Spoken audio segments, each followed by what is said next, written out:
All right, hello and welcome back to the show. So I'm really excited for today's episode because we're bringing back a guest that we've had on this show before, and that is none other than Alex Zeta.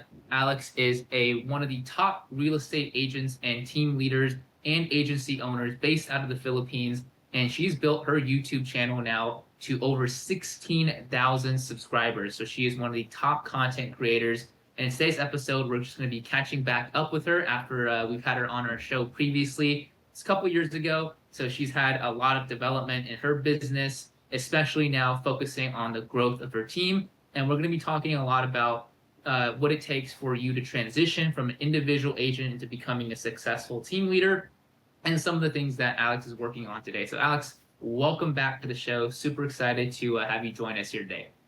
Hey, Kobe. Thanks for having me back again at the show. I can't believe it's been a couple of years since our last conversation here. Yeah, I think the last time we talked was back in 2022. That was when I was first starting my podcast. So I want to Yeah, thank you again. you had like a couple of episodes at the time, and now it's like you have tons more, and you're being interviewed by other content creators as well. Yeah, So, yeah, yeah, congrats on being consistent with doing this. yeah. Thank you. I appreciate it, and especially it means a lot coming from somebody like yourself who's been doing content a lot longer than I have, and actually built up quite a big following as well. So I want to thank you for joining us today, but also joining me back when I was just starting my show back in 2022 as well. So if you guys want to learn a little bit more about Alex's backstory, make sure to go check out that first episode, and we'll make sure to leave a link to that in the description down below as well. So yeah, so what have you been up to? I know it's been a couple years, right? Like we talked about since we last caught up on a podcast like this. So I'd love for you to share a little bit more about kind of what you've been working on, the growth of your channel, and how has that transition been like for you, kind of moving into now more of a team leader, CEO position. Yeah, so I started my YouTube channel in 2020, and I think when we were doing the podcast, I had like a couple of thousand subscribers at the time, maybe 4 or 5,000. So the thing is just really being consistent, which I'm sure you know, since you're also a content creator, just putting out the content like week after week. So that's what I've been continuing to do since the pandemic hit in 2020. So it's been 5 years now, over 4 years of creating content. And of course, real estate deals and transactions. So since I'm a real estate broker and also a consultant, I'm still busy with working on clients and closing deals. And now, just this year, it's also something new that I'm working on. My partners and I in Truly Wealthy Realty, we have decided to finally start building and leading a team to grow the realty. So that's what we've been busy with. So it's basically three things. It's content creation, closing deals, and growing the team as a team leader. Yeah, so it's a lot, right? For a lot of agents, what they do is one of the three, or maybe two of the three, right? Yeah, They actually maybe three create. is a lot, and I think three is my max. It's like I won't be able to do anything above the three unless I take out one and exchange it with another thing. Yeah, with something else, right? So you can't Mm. take on four more different projects at a No, time, or like it becomes too overwhelming. yeah, three is the max. Because you there's no such thing as multitasking. It's just a matter of like jumping from one task to another. So if today I'm working on content creation, tomorrow I'll go back to like building the team, meet one of my agents, and the next day I would be like messaging clients or closing deals or following up, stuff like that. So is that how you currently manage your schedule? Is pretty much on a day by day basis where you focus on one specific aspect of your business each day? And is that kind of Yes, how yes, you something like? like that. Yeah. So I have like a weekly schedule wherein I've allocated days to do a specific thing that I'm focusing on. So for example, Mondays are for clients, so that's when I usually like follow up, message client, call them, and also that's when I meet with my team, my admin team for after sales. So for the clients that we've already closed or have made a reservation, so that's when I meet with my team and then we discuss the other requirements that they need to follow up on, stuff like that, like the after sales.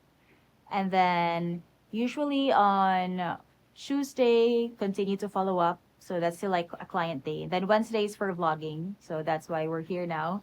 So every Wednesday or every other Wednesday, I usually do sit down vlogs. And I also write content. And on Thursday, that's when I do content creation and then client follow up. So client follow ups does not really require an entire day. So I just usually block off maybe 2 or 3 hours per day to just do quick follow ups. And then Fridays are also for content creation. And then I usually do content creation with client follow ups because I can just block off like chunks of, couple of hours for both. And then Saturdays are for the team. So that's when I meet my agents, we do trainings, we do orientation for those who want to join the team and want to learn more about it. Yeah. So you are working, it sounds like, even more than before, right? When we first started talking, it sounds like you have a more extensive schedule now because you're juggling more things, and also I'm assuming essentially being more responsible for a larger group of people, because it's not just your client base, it's your client base, but also the agents that you are working with as well. Yes, that's correct. So the agents are also like clients of mine in a way that I have to follow up, talk to them, ask them how they're doing, ask them how their clients are doing, stuff like that. Yeah. Awesome. Well, I would love to kind of dig into that part of it, right? Because the last time we started talking, you were more or less kind of running your own business at that time with your business partners. But now you've made the transition into building out your team. So how has that transition been like for you? Because you have experienced, I would say, pretty, a lot of success pretty quickly as somebody who is just starting out their team. Is it just, would you kind of attribute that to the content you've created over time?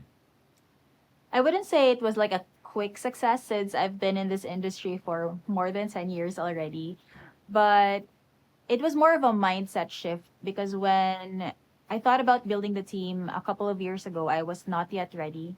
So that's why we decided not to do it yet. So we were like, okay, let's focus on creating content, a lot of content first, and then on also building my own personal sales, on closing like consistently a certain targets month after month.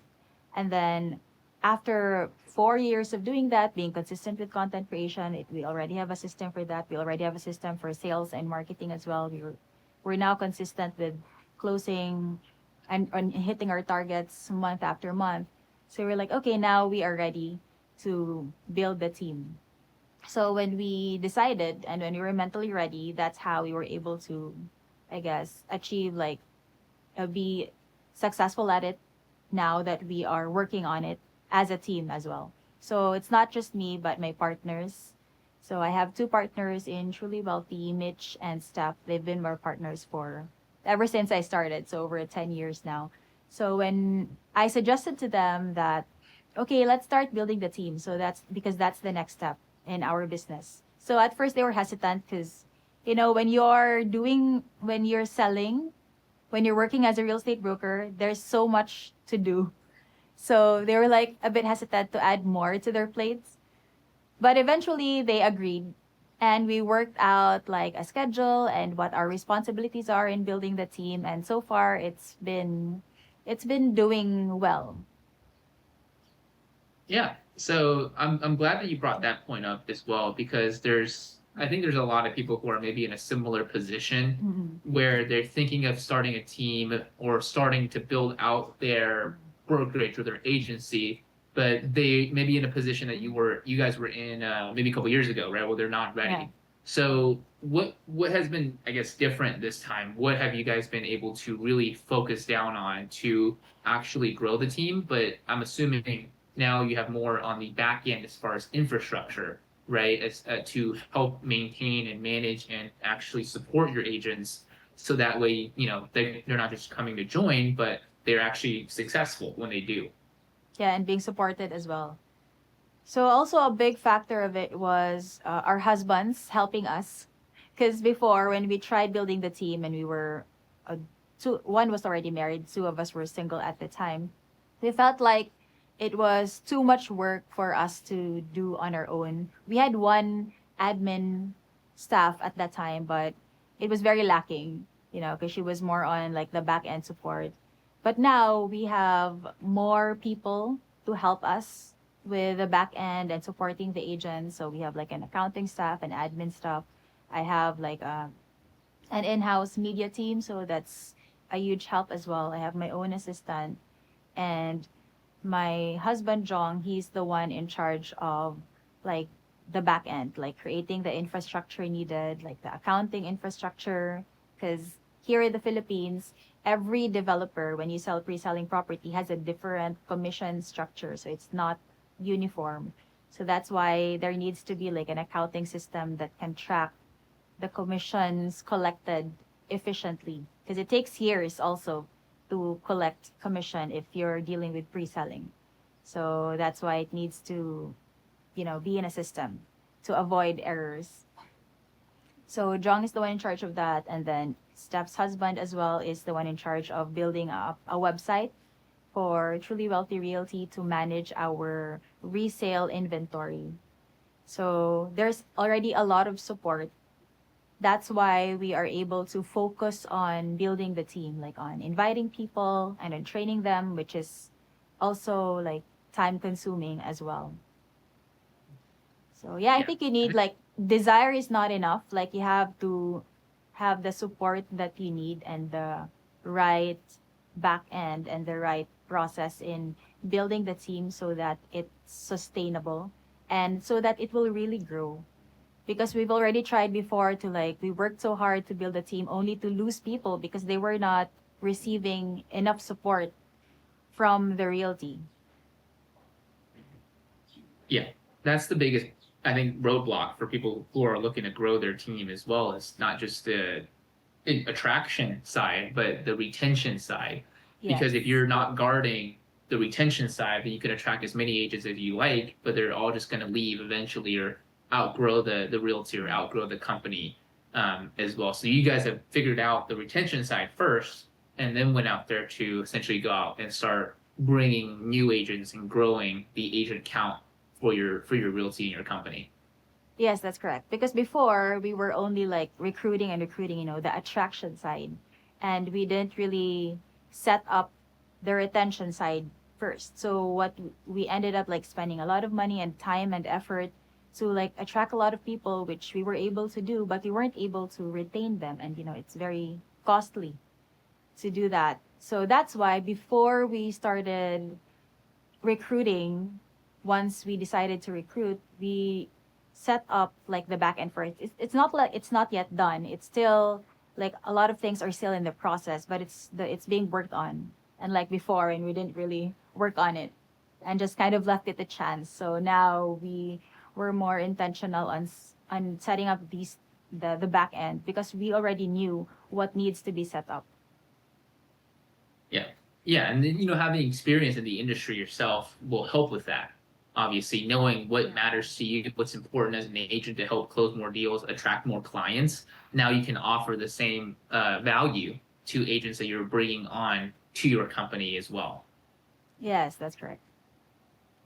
Yeah, so I would love to talk a little bit more about kind of what you guys are doing now at this point to actually attract and invite other agents to join your company. There's so many different strategies I think out there, regardless of what market you're in, for reaching other agents. I mean, you guys have obviously created quite a bit of a following over the years on social media, so I'm sure there's a lot of agents who are interested to work directly with you guys just based on your social media content. I've actually seen some of the comments in the YouTube section of your vlogs of potential agents or newer agents who are asking for advice directly from yourself or your partners as well. So, what have you guys been focused on as far as the plan and the strategy to reach other agents to then invite them to learn a little bit more about your company and working directly with you and your team? Well, we've been doing a lot of marketing with regards to real estate property, so it's quite similar with regards to recruitment. So it's just really a lot of content creation, like you post on social media, you post on YouTube. But this time it's not about selling the property, but selling real estate as a career.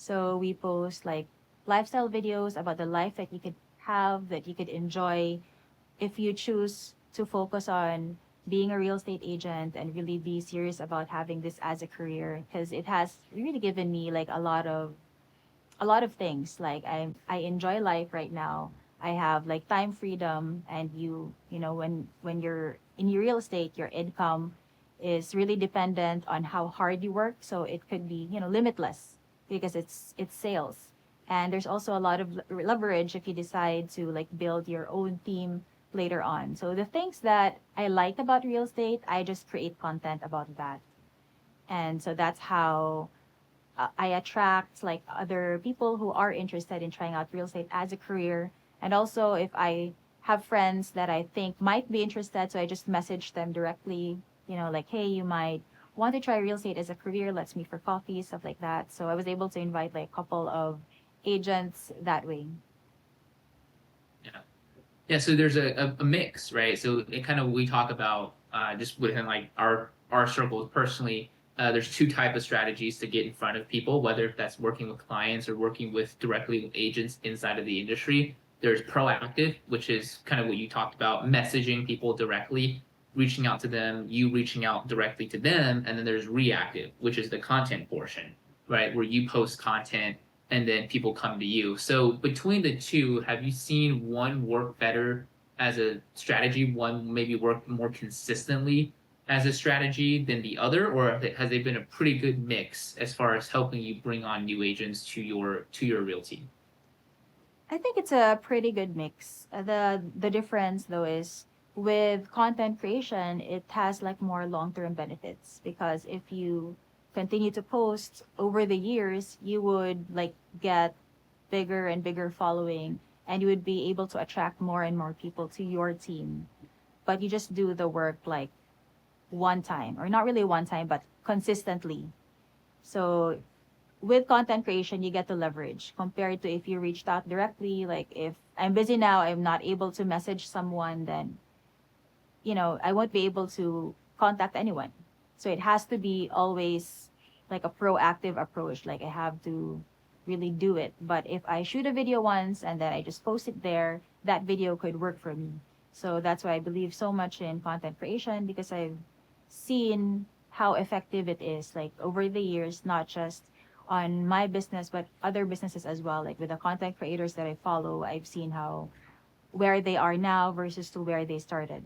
So we know that it's really effective. It's just that are we willing to put in the work to actually do it? Yeah, Mhm. exactly. And I'm glad you mentioned that too, because so for myself, even like the content we created 4 years ago. So even before I started the podcast, it was from our website, from search engine optimization, is still the number one, I would say, factor when it comes to attracting agents for myself personally throughout the years. And we did this, we put out this content 4 years ago, and we spent that effort once, and it's Yes. continuing to bring us after month after that. So it's an upfront investment that will then pay you later on. Very similar to like building a team, right? Because it's you're not getting Yes. paid instantly.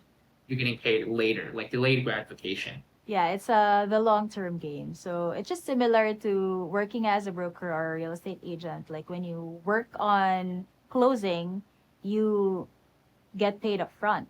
But when you work on content creation or building a team, that's a more long-term gain because you might not earn money up front for your efforts. It might take years, maybe 2 years or 3 years or more to really be able to enjoy or reap any rewards from your efforts. But you will surely get it as long as you don't give up. So it has to be, for those agents who are thinking about building a team, it's it's worth it.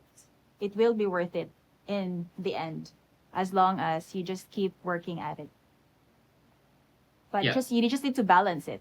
But for you, Kobe, you mentioned that you don't really do sales, right? Like jump, you just dived into building your team. Like, how did that work out for you? Yeah. So for me, it was a little bit different, right? Like you mentioned, I started out just building my team from the beginning. So I didn't have a lot to juggle in when I started that journey, right? In the first year, just to be very straightforward, I was trying to figure things out a lot as well. So as I was kind of exploring different options as what I can do in real estate. Team building just was the most successful of all the things I tried and I dabbled in and explored as well. So my first year, I was able to attract 6 agents. I think for you guys, within a couple months, you've already doubled that already from what I've done in my first year. So that's why I was saying you guys had definitely a lot more success than I started with. But yeah, so that's kind of what I did in the beginning, and what I struggled with was just kind of understanding the value that I could provide to agents and figuring out what that was. It took me a while, but even now I'm still trying to figure out what it is that I can provide, and I feel like I kind of honed in on that a lot more, especially working with the brokerage model that I currently work under and work with as well, that I can do. So I struggled a lot in the beginning with not necessarily reaching out to people. I reached out to quite a few agents, but it was really after they've joined, and now I've kind of felt like almost lost, right? Kind of what you were talking about earlier of what do I do now that somebody is actually wanting to work with me. And that was what I struggled with a lot in the beginning, but I was able to figure it out as we kind of continued on that journey the past couple of years. So how many agents do you have now in your team? Yeah, so currently we're sitting at about 70 agents across, so in the US, across 22 different states. And basically at this point, consistently adding about 2 agents a month is on the front end, is what we've been Oh doing. And that's yeah. what Yeah, not bad.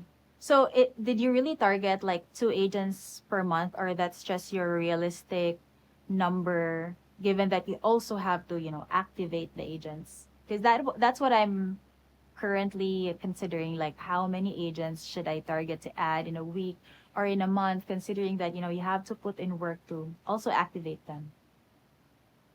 Yes. So Mm. in the beginning, I was just trying to attract as many agents as possible.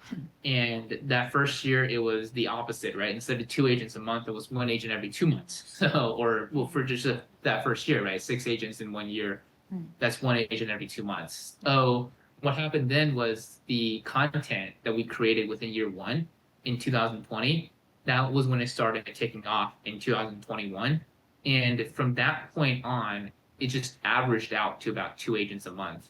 And for me, especially with the model that we work with, I tend to want to work more on developing the agents than adding new agents too quickly, right? So that's Yeah. kind of where I'm at now. So I think 2 agents a month, it's a good number consistently, but if I work more directly with some of the agents that are already on my team, help them grow their teams out as well, then overall I would think consistently I would be adding more agents a month, but it wouldn't be all falling on my shoulders to help Mm. activate them and help get them plugged in and trained and onboarded. So what I'm doing now is trying to teach the agents that I work with what I'm doing so that they can go and duplicate and replicate that success as well, which is a whole different challenge, I think, is helping Yes. helping those people, become attractors and leaders of their own in their own right.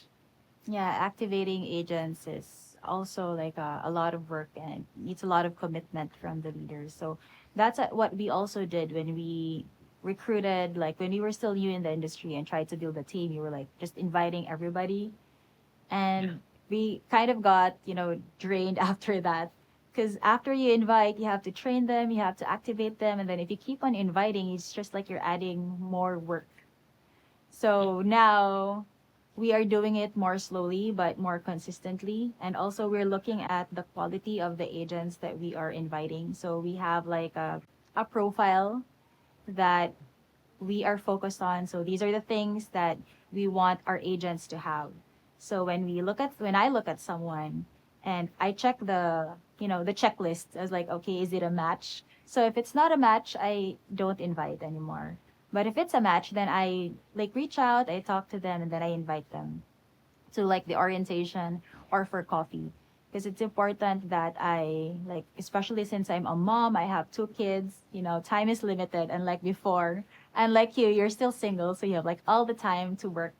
But for me, I can't work in the evenings anymore. So I stop working at like around 4 p.m. So that's when my day ends because I have to pick up Rain from school and bring her here and then bring her to like swim class and her other activities. So if I can't work after that, I have to be more, since my time is limited, I have to be more strategic now. So that's why I really am more intentional in who I invite to the team. And I focus on people who are, I guess, more like me in terms of like where we live. We live in the uptown area because it's just easier. Like I can just pull them. Like geographically, we're closer to each other. But how about you? Like you mentioned, you have agents all over the US. Like, don't you find it hard to like mentor them or, to mentor them and help them grow if you can't meet them face to face? Yes, so that was one of the challenges in the beginning, I would say, to understand how to provide value. Because Luckily, it's hard to grow your team culture if you're not together physically. Like culture is just a lot more easier to, propagate and grow if you're together, like you meet face to face, even if it's just like once a week minimum. even if it's just once, I think, even if you met somebody in person once versus not meeting them in person at all, Yeah. it's a big difference. The relationship dynamic that can be created there. So that's still something that I guess I'm still trying to figure out as far as creating the right culture to get everybody involved because we can promote our Zoom calls that we do every week as much as we want, but at the end of the day, Zoom meetings It's really is not the different. same. Yeah, it's not the Yeah, same. I think Zoom yeah. meetings are okay for like follow-ups, if you had like a live meeting and then you can just do it to follow up, but I don't think culture can be created like online. But how about your other team leaders at EXP? Because EXP is like a online brokerage. Like, how are they building the team, building a good culture?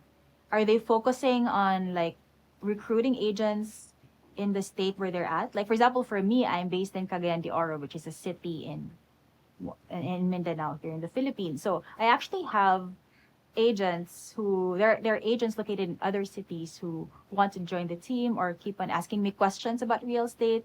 So I I could recruit them, but I think it would be hard for me to manage them if they're not in the same city as me. Like for example, if we have like live trainings every Saturday, how can they join that? I mean, I think it'd be different if it would they would join through Zoom. So how do you manage that? Or even not you, like your the other team leaders in EXP Realty in EXP who have big teams already. Yes. So the way that, and this is something I recently started implementing as well myself, and it's been pretty pretty good on maybe a smaller scale. I'll kind of give an example of how that worked. But pretty much what you do is you would still continue having your virtual meetings. So that's what we do. We have a we now at this point 3 times a week we have virtual Zoom meetings or Really? online meetings. Like what do you discuss if you meet 3 times a week? Like is that all Yes, training or just like a huddle? there will be, so it is a little bit different, right, every meeting. So Monday mornings we have usually a training. It's kind of a larger group training for all of our agents, usually a presentation that happens, and they are hosted by different people as well, so that way they're not seeing the same person talk over and over again. So we have somebody who hosts a Monday meeting as a training. On Wednesdays mornings, so about 2 days in between, we'll have more of an open networking event almost on Zoom. So it'll be kind of sharing your wins, sharing your challenges, and then also sharing any questions that you have that we can answer as a group as well. So that's the So Wednesday it's meeting. like a team huddle, like an open session. Yes, exactly. So it's more of an open session for everybody to get involved. And then on Fridays, it's more of a smaller group training as well. So that's the one that I host personally. And I would do a training, usually a little bit more tactical than the ones that we get on Mondays as well. So that way it's a little bit more kind of what can you do now? Here are the steps to go and implement at this moment. So that's kind of how we divide up the trainings that we do. And then so we keep our Zoom trainings, and then the way that we've seen people have build more success as far as individual culture is you would fly out or you would travel out to an agent if they're in a different market than you are and help them essentially set up their team locally. If that is something that they're trying to do locally, you go out there maybe for a couple of weeks, for a month, or for a specific event that they're hosting, and then you help them set that up. Maybe you help them bring on 3 or 4 other agents so that way they know who you are. And then when you go back, now there's a pre-existing relationship. And They then have when a they bring, community. So basically, you help yes, them set up a community of other agents. So do you do that with your team?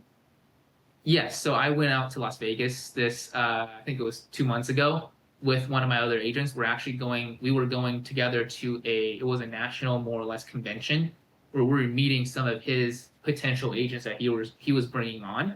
And funny enough, I met somebody who was actually living like 45 minutes away from me there that I've never met before locally, as well. So, and you can see the dynamic change, right? So before we were kind of, we're friends and we were working together. But after we met in person, we met with his prospects in person. The dynamic changes a lot. And then the agents that I actually met with ended up communicating directly with myself and the agent that I came to that event with to set up follow-up meetings online afterwards, as well. So this is something that you would do. And I think, kind of going back to what you were talking about earlier as well, if you're setting up potential branches in other markets, you almost want to be a little bit more selective as well as who Yes. you set up with, because you want them to essentially be the satellite leader Like the that can help you. pioneer, yeah, the leader in that area. We have like a ninong here who is like a branch manager in one of the insurance companies. So it's like the same setup. Like insurance companies have a very similar setup to building a team in real estate. But I would say they're more advanced compared to the real estate market here in the Philippines, because we just got professionalized in 2009, but their insurance is like companies like 100 years old already here. So that's what they do. That's what he does. Like he has different branches in different cities all over Mindanao. So it's not even the whole Philippines yet, but he's already like top three. So I think one thing that I learned from him is that numbers does not necessarily equals to a career success or like a successful team. Because if you have so many agents that you don't end up focusing on, or that don't like sell or don't produce, then you would actually still end up losing money compared to if you only had maybe 300 agents but they're super solid, compared to another insurance team who has like 2,000 agents but only maybe 10% are the real producers. So that's what I learned from him. That's why I'm now more intentional in when it comes to building the team. I'm very selective of the agents that I choose to join the team, or whoever wants to join the team. Very selective, because you pour your time, your effort, and your resources, all of which are limited to these people. So we want to focus on the ones who will actually produce and who actually wants to grow. So I think in terms of like insurance, the insurance business, his team is small. He said he only has like 300 plus agents, but last year he was like the number one branch director of that insurance company here in the Philippines. So there are different insurance companies. So he's with AXA. So he was the number one. And he's very consistent because he's always in the top three. So that's also one thing that he taught me, like consistency is very important. Even if you don't onboard like 10 agents a week, even if you just talk to like, his goal is just 2 people a day, like not to recruit 2 people a day, but to just reach out to 2 people a day. And even if just one or two or something, one a week will join him, like he's good with that. Because what's important to him is he's able to be consistent because he wants to win like long term. So even if he doesn't have like super high number of recruits or high sales volume for the entire team, like all the time, because he is so consistent in his activities, he usually is always like one of the top three branch managers. Because in insurance, there's like levels, right? There's like a sales agent, a unit manager, and then a branch director, which is like, I guess, the highest there in terms of the tiers. So he's always like one of the top three. Either he's number one, or he's number two, or he's number three. So yeah. Yeah, that's pretty interesting, the way that kind of you just described that as well, because as a team leader we focus a lot on like numbers sometimes, Mhm. but I don't think that's the right thing to focus on, right? You should be focusing on the quality of agents you're bringing in. Yes. I think And who is numbers it? are is also important, but you also have to focus on the quality, like both of them, like not numbers at the expense of quality. Because if the numbers, like you have like 100 agents but only 20 are producing, so meaning the quality of the agents that you're recruiting are not, it's not that good. So you need to like focus more on what's the profile of these top 20 agents and recruit more of these people, type of people. And that's what he does also. He visits the different cities where he has teams in. So he drives there because it's Mindanao is like one big island, so you can just drive, don't have to fly out, although you can also fly. So he just drives there maybe, I don't know, a couple of times every month or every 2 months. It depends on how new the team is. So if the team is new, he travels more frequently until it's set up. And then if it's set up, then he just visits maybe once a quarter or something. Yeah. Yeah, so it's a good strategy to set up, I guess, like branches of your team as well in different locations and maybe different specialties as well. And something I really kind of wanted to get, I asked this question almost like every team leader, every brokerage owner out there, which is kind of the challenge of maybe now transitioning from the individual where you're 100% responsible and accountable for your own actions to now hoping or coaching somebody else and other people to take accountability and take responsibility for their actions as well. Because your income is essentially now as a team leader is a direct reflectant of the quality of agents and the actions that they're taking on a day-to-day basis. Have you seen that kind of be an additional challenge that you have to take on? I know that you guys have led teams of assistants and employees in the past, so I'm sure that was probably a skill set you already developed. It was just something you had to kind of tailor towards working with now independent contractors, right? Or maybe it's kind of up to them whether they want to listen to your advice or not. Yes, yeah, absolutely. It's very different handling agents versus handling employees because employees like have no choice but to listen to you and to do what you want, like in a way, because you're paying them a salary. So if you want them to do something, then you have a timeline and they have to like deliver it. But with agents, you can't force them to do things that they don't want to do, right? So I guess it's a higher form of leadership, leading agents versus employees, because you have to use now influence. What is the level of your influence towards your agents? How can you make them follow you?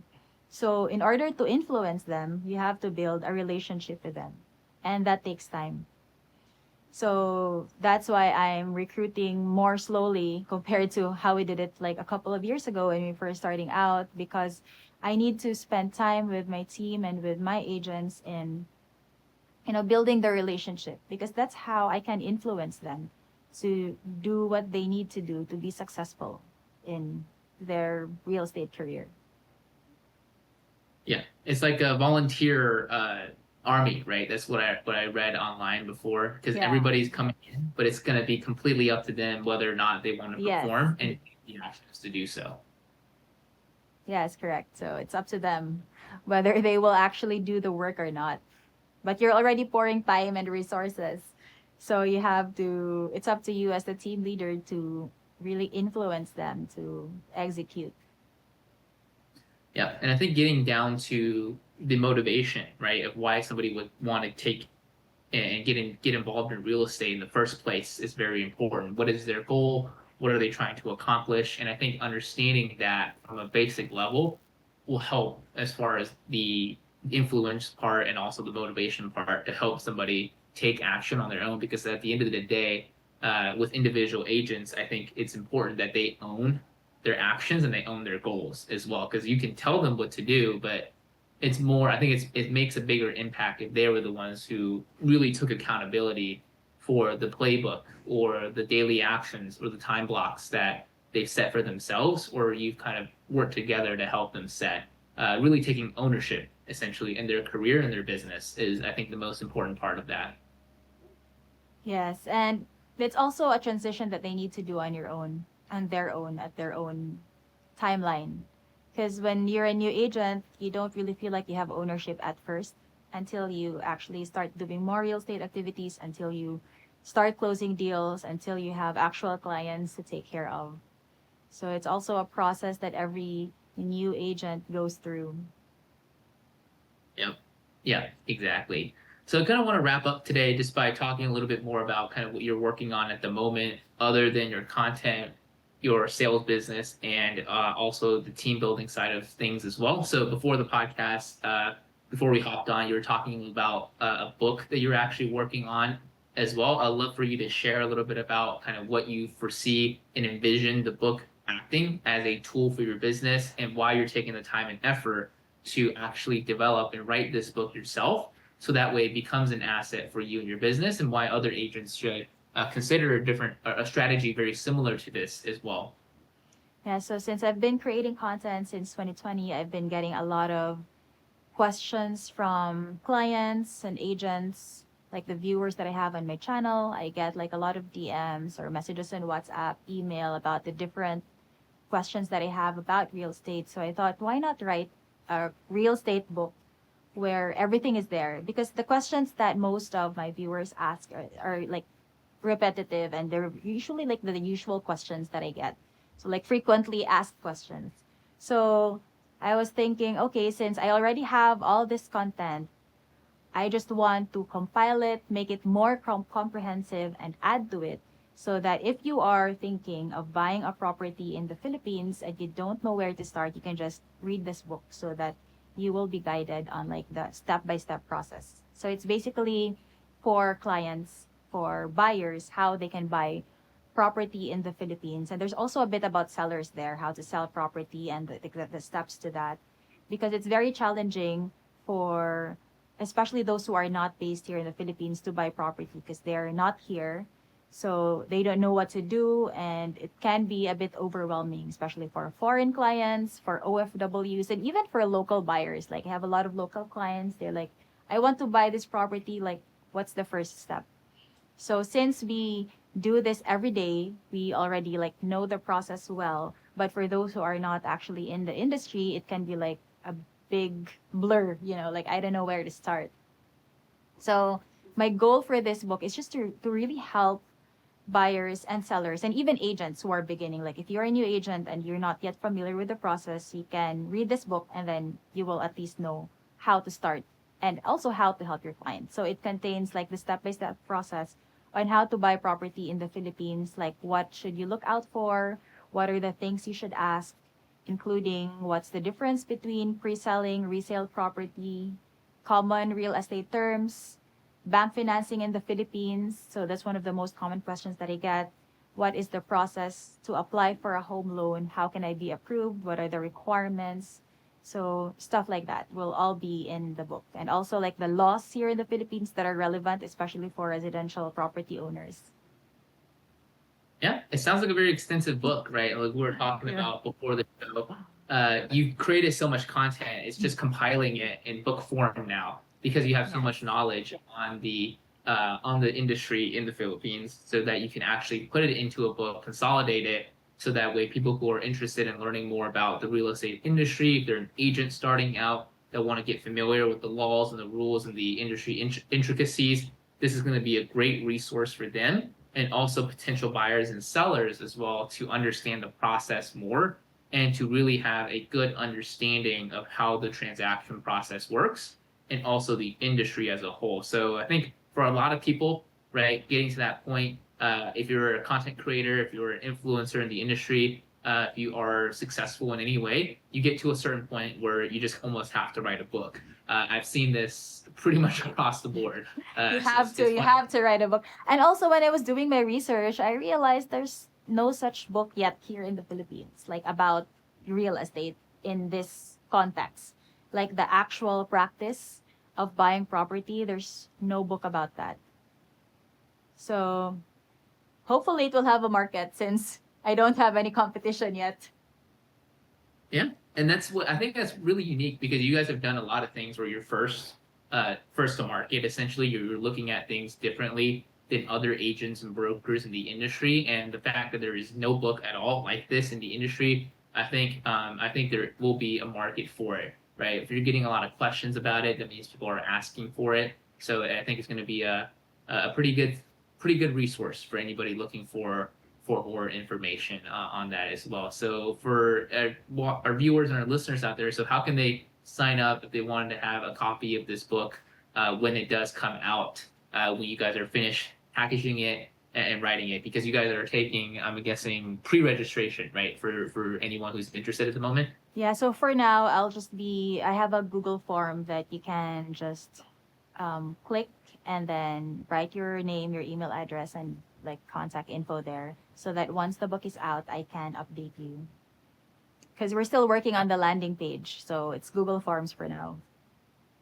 Yeah, awesome. We'll make sure to leave the link to that in the description down below, whether if it's when you have the landing page ready or if it's the Google form. Yeah, I'll send you the Google form. Okay. Awesome. So we'll make sure to leave the link in the description below. And yeah, so I mean, Alex, want to thank you for joining us today. You shared a lot of value for us and for our audience, I think, to understand the process of going from individual to becoming a team leader and what that process looks like and kind of some of the new challenges and the new skill sets you have to develop. So for our viewers and listeners out there that want to maybe learn a little bit more about what you're doing, maybe want to be a part of your team as well in the Philippines, if they're looking to start up their career in real estate, what are some of the best places for them to find you? Make sure to plug your YouTube channel as well, which is now growing, I think, very exponentially at this point, very close to 20,000 subscribers. Yeah, hopefully I can hit 20,000 this year. Yeah, so what are they can reach me through my YouTube channel. So it's Alex Zeta, and I also have my contact info there in the description. So my WhatsApp is there and my email. So if you just type in my name, Alex Zeta, so my contact info will pop up. So I'm also on Google.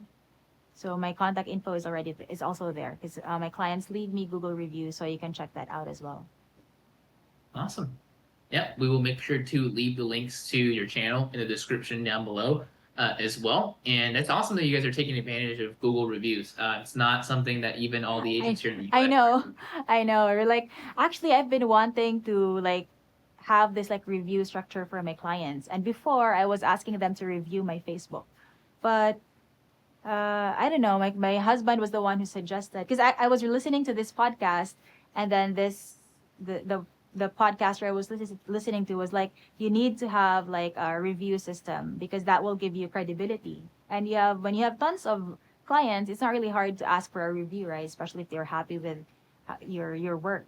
I was like, oh, I should do this. So I was like, my husband, who's the tech guy, he was like, oh, you should do Google reviews instead of like Facebook or website because Google is like the biggest search engine. So it would make the most sense. So he was the one who set up my Google reviews, and then every time I close a deal, so it's just part of the habit that I've built up. Now, every time I close a deal, I send that form to my client with like a message asking them to leave a review for me, and not just the clients, but to other agents that I've worked with as well. Because usually, it's real estate is very collaborative. So when I work with another agent, we close a deal together. I also ask them to leave me a review. So I think so far I have, I don't know, around 19 reviews on Google. Because not all the clients that I send the link to will leave a review, right? So it depends if they want to make the effort. So I just send them the link and it's up to them. I just ask them to do it, and some of them they do it and some they don't. So if they don't, then that's fine with me. I don't really bother them anymore after that. But yeah, I've been getting inquiries as well. Like people contact me because I'm able to see online on my website and on my other platforms where the lead came from, and I've been able to get leads through Google review. So it's very effective. I can't believe like not all the agents are, doing that. Especially there in the US, like you're more advanced. Yeah, yeah. So not everybody's doing Google reviews. The ones who do are very successful, uh, experiencing similar results that I'm sure you guys are as well, because it's very direct, right? For search engines, for somebody Yes. looking for services of an agent, they're looking for that and they're looking at the reviews immediately. So shout out to your husband John because he has the right idea. Google reviews Yeah. is going to be the best bang for your buck for sure. Yes, and it's like very worth it for the effort that you put in. Like you just do it one time and then you just ask your client one time and then it will just build up from there. I guess it's kind of like content creation. Just have to ask your clients to do it. Yep, exactly. So congrats on that. And yeah, Alex, just want to thank you again for joining us today. You were very valuable with your information and very authentic as well, sharing some of the things that you guys are doing and it's working for you guys in your business. For our listeners, before we let you hop off here, is there any last piece of advice, any last tips, or just anything you want to leave with the audience before we wrap up today's episode? So earlier this morning after my workout, I was listening to Alex Hermose's podcast, and one thing that he said really resonated with me. It's one thing that I already believed in, but it was more of like uh, more an affirmation that you have to focus on one thing if you want to be successful at that one thing, because it's hard to do like multiple things because you have to keep on switching back and forth, right? So if there's one thing that you want to succeed in, you have to focus only on that for like 10 years, like at the cost of saying no to other opportunities. 'Cause there are so many opportunities right now in the world today, especially with the internet, now with AI. There's so many things that we can do. So it's pretty easy to like jump from one thing to another, right? Like do this thing for 6 months and then, oh, my friend is doing well at this, her work. I'm going to try that and then do that for another 6 months. And then you fell out of love because you realize that there's a lot of work that you need to do and a lot of problems. And then you try another thing and another thing. And then before you know it, it's been 20 years and you've been jumping around. So if you just stuck at one thing, you would have been able to build a successful business or a successful career just by staying consistent. So I think really focus and consistency is very critical to achieving the success that you want, and to just be consistent even if you don't feel like doing it, because like as a content creator or as a leader yourself, I'm sure you feel like there are down days you don't feel like creating content, you don't feel like leading your team or meeting them, but when you push past that, that's when it counts, because that's when you're able to stay consistent even if you don't feel like doing it. Just like working out, like I don't feel like working out today, I slept late last night, but I still showed up at like my 6 a.m. CrossFit class because it's part of my schedule and I need to be consistent. So yeah, so that's it. Focus and consistency. Like with Yep. anything, not just real estate. Yes, exactly. That's some. It's very great advice. It's very, very simple to grasp on, but it's very important. And sometimes I think the best advice are the ones that is foundational in concept as well. So thank you so much for sharing that, Alex. Appreciate you being on the show today. Appreciate you tuning in, and we'll see you in the next show. Take care. Thank you, Kobe. Have a good day. Bye bye.